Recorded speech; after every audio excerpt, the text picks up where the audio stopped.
नमस्कार प्रिय भक्तों, कैसे हैं आप सब लोग। आज सुनेंगे सुंदरकांड की वो चौपाई जब सुरसा के मुंह में हनुमान जी ने प्रवेश किया था।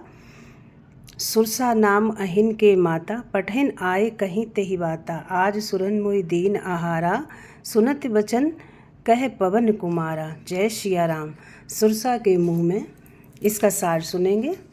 हनुमान जी की बहुत ही बढ़िया ये कहानी है। हनुमान जी को आकाश में बिना विश्राम लिए लगातार उड़ते देखकर समुद्र ने सोचा कि ये प्रभु श्री रामचंद्र जी का कार्य पूरा करने के लिए जा रहे हैं। किसी प्रकार थोड़ी देर के लिए विश्राम दिलाकर इनकी थकान दूर करनी चाहिए।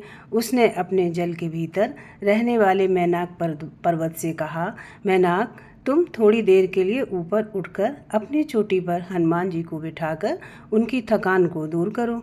समुद्र का आदेश पाकर मैनाक प्रसन्न होकर हनुमान जी को विश्राम देने के लिए तुरंत उनके पास आ पहुंचा। उसने उनसे अपनी सुंदर चोटी पर विश्राम करने के लिए निवेदन किया। उसकी बातें सुनकर हनुमान जी ने कहा, मैनाक तुम्हारा कहना ठीक है, लेकिन भगवान श्री रामचंद्र का कार्य पूरा किए बिना मेरे लिए विश्राम करने का कोई प्रश्न ही नहीं उठता। ऐसा कहकर उन्होंने मैनाक को हाथ से छूकर प्रणाम किया और आगे चल दिए। हनुमान जी को लंका की ओर प्रस्थान करते देखकर देवताओं ने सोचा कि ये रावण जैसे बलवान राक्षस की नगरी में जा रहे हैं। इनके बल बुद्धि की विशेष परीक्षा कर लेना इस समय आवश्यक है। यह सोचकर उन्होंने नागों की माता सुरसा से कहा, देवी सुरसा तुम हनुमान जी के बल बुद्धि की परीक्षा लो। देवताओं की बात सुनकर सुरसा तुरंत एक राक्षसी का रूप धारण कर हनुमान जी के सामने जा पहुंची। उसने उनका मार्ग रोकते हुए कहा, वानर वीर, देवताओं ने आज मुझे तुमको अपना आहार बनाने के लिए भेजा है। उनकी बातें सुनकर हनुमान जी ने कहा, माता इस समय मैं प्रभु श्री रामचंद्र जी के कार्य के लिए जा रहा हूँ। उनका कार्य पूरा करके मुझे लौट आने दो। उसके बाद में मैं स्वयं ही आकर तुम्हारे मुँह में प्रविष्ट हो जाऊँगा। इस समय तुम मुझे मत रोको, यह तुमसे मेरी प्रार्थना है। इस प्रकार हनुमान जी ने सुरसा से बहुत ही प्रार्थना की, लेकिन वह किसी प्रकार भी उन्हें जाने न दी। अंत में हनुमान जी ने क्रुद्ध होकर कहा, अच्छा तो लो, तुम मुझे अपना आहार बनाओ।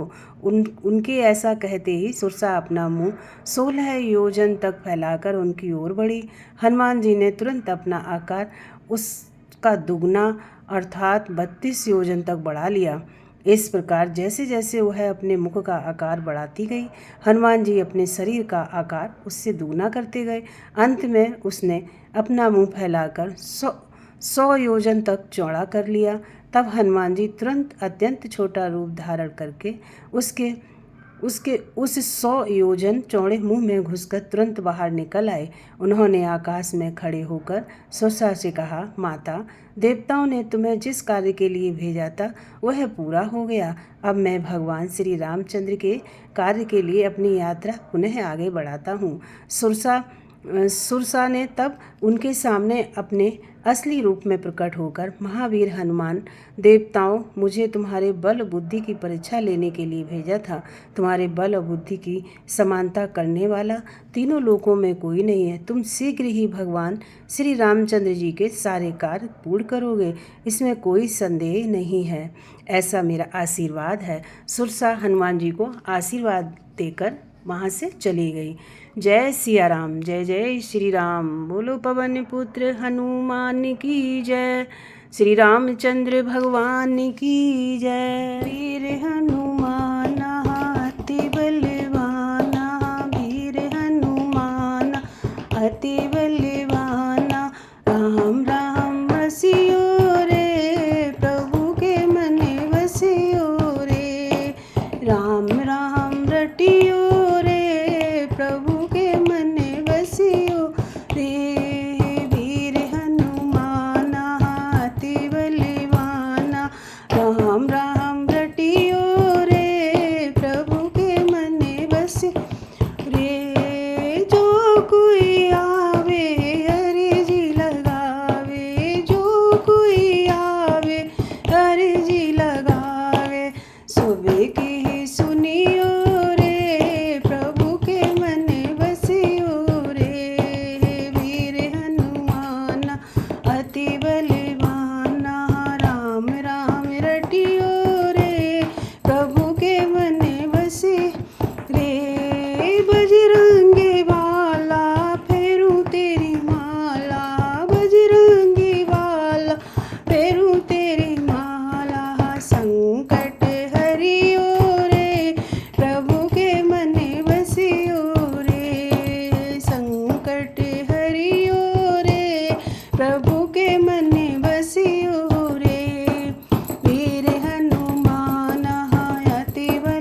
हनुमान की जय।